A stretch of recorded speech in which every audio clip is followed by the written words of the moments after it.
So it's been around 2 to 3 weeks since the debut of Shang Chi, and in all that time we've been seeing the crazy numbers that this movie is doing at the box office, breaking pandemic and non-pandemic box office records left and right. And it has shown everyone, especially studios, that people are willing to go back to theaters with the right movie.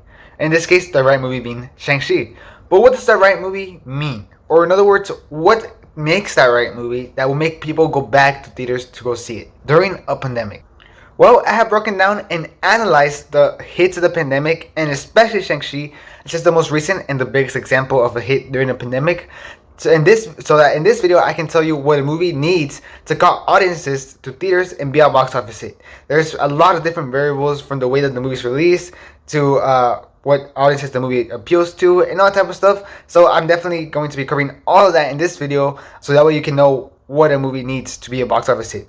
I will especially cover the question at the end of whether the movie should be released on date streaming, if it's better like that, or if it's better theatrically only. So that's a very interesting question, so you should definitely stick to the end so you can get the answer to that as I analyze it. And it's not so straightforward as you might think. You might be like, oh, it's theaters all the way. Well, hold up, there is a lot of different variables. So definitely watch the whole video so that way you can get the answer to that question, as well as a lot of other points that make the movie's box office hits during the pandemic. But before I give you the full breakdown and analysis, hi, hope you're having a great day. You're watching JFG Entertainment. Please make sure to leave a like, and especially if you end up finding this video informative and enjoyable. Likes really help out the video and help people find it in YouTube and all that type of stuff. So please leave a like. It's really helpful, especially since it took a long time to analyze all the movies and get all these points. So please just like the video. It would be really helpful.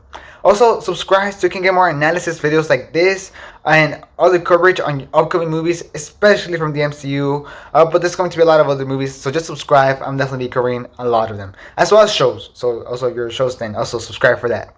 And comment down below why you think that Shang-Chi is a huge hit at the box office, and whether you have seen it in theaters or not. I'm definitely very curious.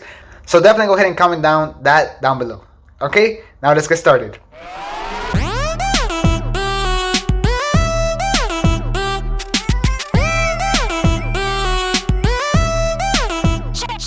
So, what have pandemic hits like Shang-Chi teached us about what movies need for them to be a hit at the box office during the pandemic? Or in other words, be the right movie for people to come back to theaters during a pandemic? Well, for starters, they teach us two big points. And these are two very big, obvious points that they teach us. First point is that it has to have a great marketing. It has to have really great marketing. That is an example of Free Guy, as shown. It had great marketing despite not being part of any huge franchise and being original IP and original content. It had great marketing from the cast and everything. Everybody marketed this movie really, really well. That really appealed to the audience that they were calling for. And this ended up having huge shows at the box office, where now Free Guy has surprisingly been like one of the biggest hits this summer. Despite it being overlooked at by many analysts and everything like that, it surpassed expectations by a lot, and it's now one of the biggest hits of the summer. And it's greatly because of the great marketing, to the point where they even called gamers to market their movie and everything, which was genius because it definitely caught to their audience, and it just resulted great at the box office. The second big point is that it would also have to be a part of a big franchise. Now, these two are exchangeables, which is why I had them together, so it can have great marketing, or it can be part of a big franchise, or they can have both. But it doesn't have to have both for it to be a hit, as seen by Free Guy, which wasn't part of a big franchise.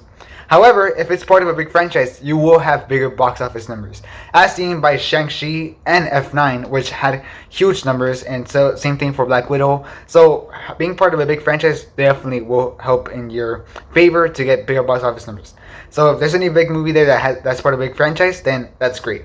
But it doesn't mean that if it's original IP, it will do bad, as seen by Free Guy. Just have great marketing that appeals to the audience that you're looking for. So those are the first two big points that these pandemic hits have taught us. The third thing that the pandemic hits have taught us that the right movie needs to have is that the movie has to be considered good. I know all film is subjective and everybody has different tastes, and maybe a movie is great to so many people, and then there's somebody that says, no, I don't like that movie, to be honest. And they're being for real. It's not to hate, but they really don't like the movie, and that's because everybody has different taste. But what I mean by this is that the movie has to be generally considered good by the majority, or by general consensus. It has to be considered good. How have pandemic hits teached us this? Well, Free Guy and Shang-Chi had very positive word of mouth, causing box office to stay steady from day to day and weekend to weekend. As more people decide to see it in theaters after very positive word of mouth from people who had already seen it, raving about it and being like, "Oh my goodness, this movie's great! You have to go see it," and that's causing a lot of other people to be like, "Okay, yeah, maybe I do. Let's go check it out." More casual people, especially that maybe aren't so much into movies, but they're down to have a good time, right? So they're like, "Okay, bet I'll go see it," and then they have a great time, and then more people, and then those same people are like, "Oh, you should go see this movie," and then those other people go and then go see it, and so on and so on. It's like a pattern that never ends. If the movie ends up getting generally considered good, and people generally end up enjoying it, so I think the movie definitely has to be very good.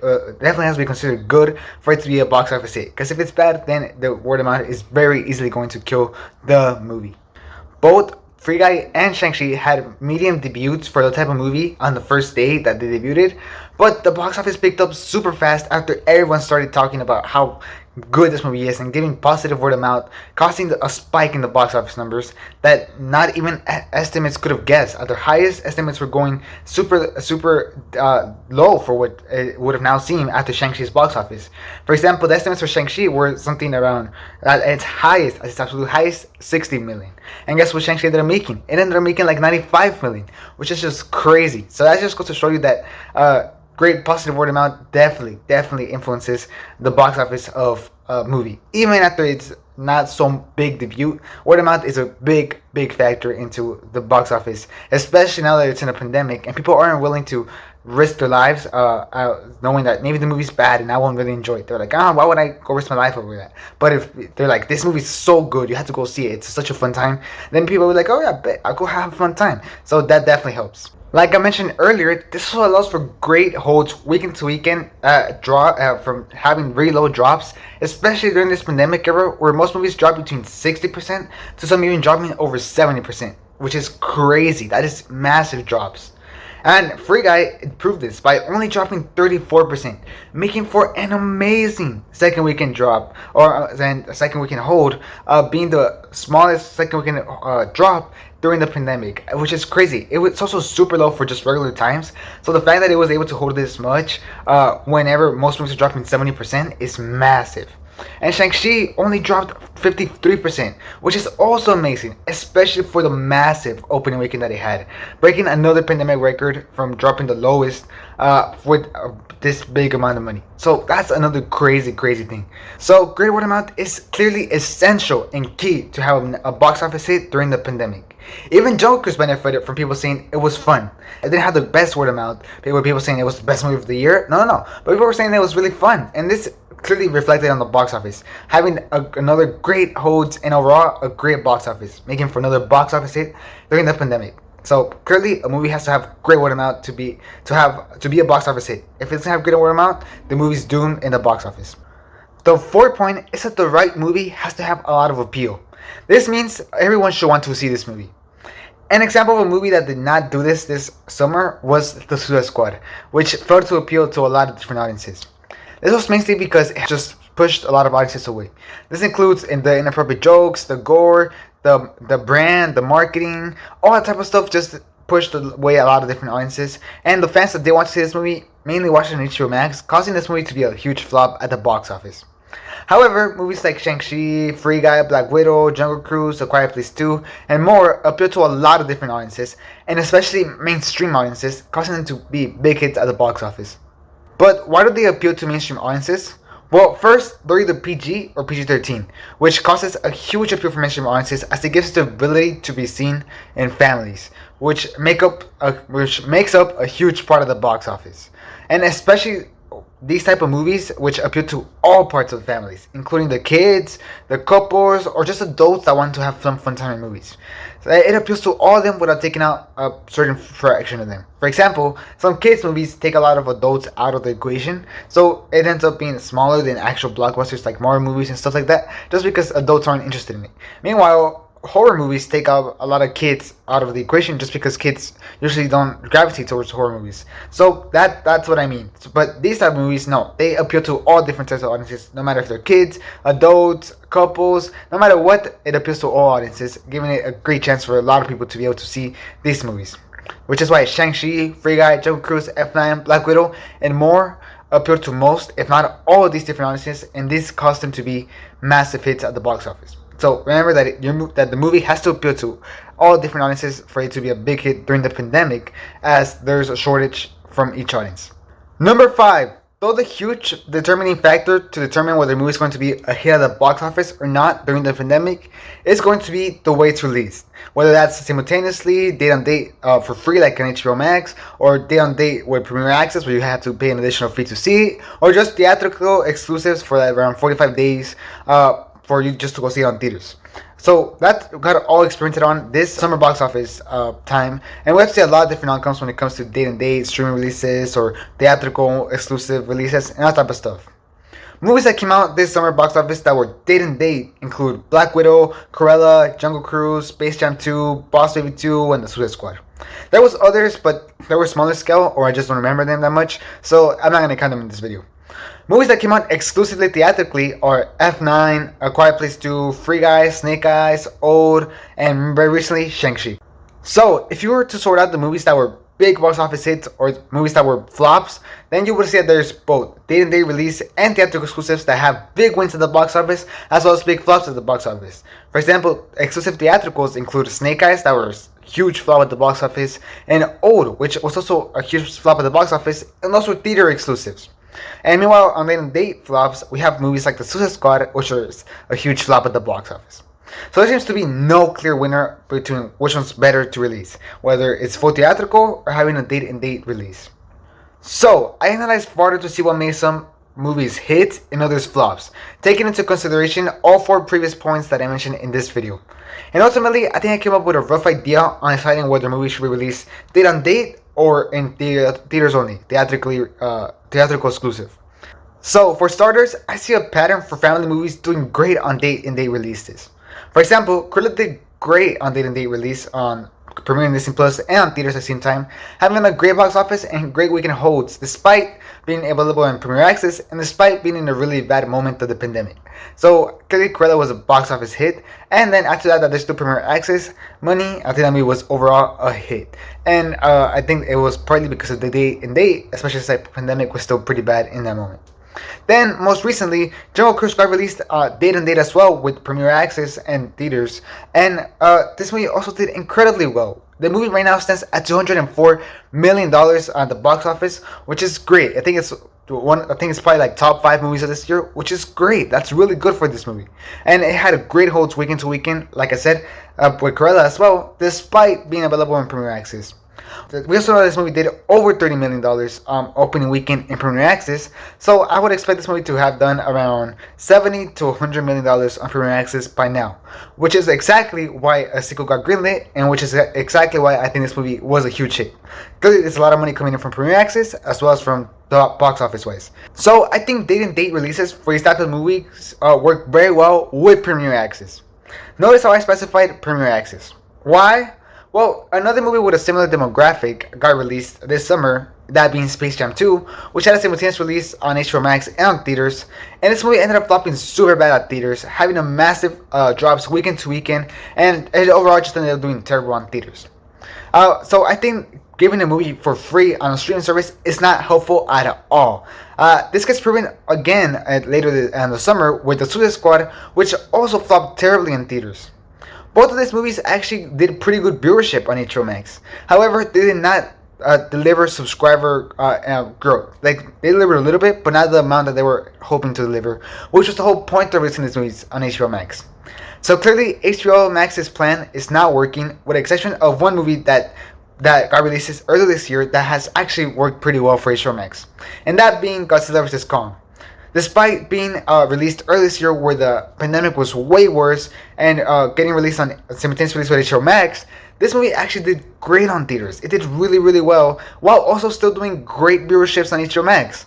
So I think if Space Jam 2 could have had a good word of mouth, or if Suicide Squad could have had more broad appeal to a bunch of different audiences rather than to be really just one audience, then I think maybe we could have had the same story that we had with Godzilla vs. Kong. But unfortunately, this was not the case, making Godzilla vs. Kong a one-time wonder for HBO Max and for a free date-and-date release is on streaming services. Unless your streaming service is really, really small, like Peacock, which managed to release Boss Baby 2 and this movie had great box office numbers for that movie on HBO on theaters, while also being a hit on Peacock and actually driving the subscriber count really up. So this leads me to conclude that if the streaming service is really small, then day-to-day releases are actually a pretty good idea, as it will not only drive subscription counts really high for the streaming service, but it will also barely dent the box office, making both hits. If and only if the movie is around the scale of Boss Baby. Peacock actually recognized this, and that's why they made the decision to release Halloween Kills a day and date on the streaming service and on theaters on October 15th, which seems like a great idea right now because it seems to be a smaller scale movie that could really drive subscriptions up as well as have great box office numbers. Notice how I specified that it's a smaller scale movie. Because if there was a big grand scale movie like a Marvel movie or a movie from a big franchise like F9 was, then if that movie would have come out on Peacock, then on date and date, then it would have been terrible for the box office. As everybody would have probably ran to see it on Peacock, as it was the cheaper option. And it would have been great for Peacock, but it would have been terrible for the box office. Which is why I think that these movies are way better off releasing exclusively on theaters, as they not only have like bigger opening weekends and exceed expectations, but they also have great holds week to week to week, as shown by Shang Chi, rather than having 60 to 70% drops like Black Widow did whenever it got released on Premier Access, which was massive drops weekend to weekend to weekend. So definitely they don't want that. They definitely want them to have great consistent holds that will drive the box office further and further, as Shang Chi right now is looking to be beating Black Widow. So that's great, and I definitely think that's what they want. It's also really helpful against piracy, especially for these bigger movies that people want to watch really fast. I think having them on date and date really allows piracy to be so much easier, and taking that option off definitely stops piracy a lot. So that's another big factor into these movies. And lastly, if there's a movie that appeals to a teenager, adult type of demographic that is PG-13 and that seems that would have great word of mouth, like Free Guy, then theaters only seems to be the best option to go, especially as seen by Free Guy, which has had a great box office. But if the movie seems to be more centered around kids and families, like Jungle Cruise, which is a pretty similar movie to Free Guy, except for the fact that the concept is more appealing to kids and families, and the movie is made more for kids and families, then date and date seems to be the best way to go, because right now a lot of kids and families are not going to theaters because the Delta variant is really strong right now, and they don't want their kids to be getting sick, so they rather stay home and do streaming options. So date and date would definitely allow for all that money to cash in from those families, and the families to be able to watch the movie safely and not skip over the movie, which is definitely not what studios want. Meanwhile, older demographics like teenagers and adults, they're okay going to theaters. They can make their own decisions, and that's why these movies have been doing great at the box office, and that is why I believe that these movies do better on a theatrically exclusive release. And that is the 5 points the box office pandemic hits have taught us, especially Shang-Chi, about how to make the right movie to be a box office hit during the pandemic. Hope you liked this video and found this video informative. If you did, please don't forget to leave a like. It's so helpful for you to like the video, and this video took a long time to make and a long time to analyze all these movies to get all these 5 points for you. So if you ended up enjoying this video or found that informative, then please leave a like, and thank you. Also, make sure to subscribe to get more videos like this, analyzing Hollywood, the box office, streaming services, and more, as well as a lot of coverage on your favorite entertainment, whether that's movies, shows, especially MCU related, all that type of stuff. Definitely make sure to subscribe so you don't miss any of it. Also, comment down below if you disagree with any of my points, or if you would like to add some more points. I'm definitely down for some healthy discussions, as well as tell me down below which points you agree with. I'm definitely very curious, and like I said, I'm definitely down for some healthy discussions. I'll for sure read them and respond. Thanks for watching. Hope you have a great rest of your day. And this is JFG Entertainment, out.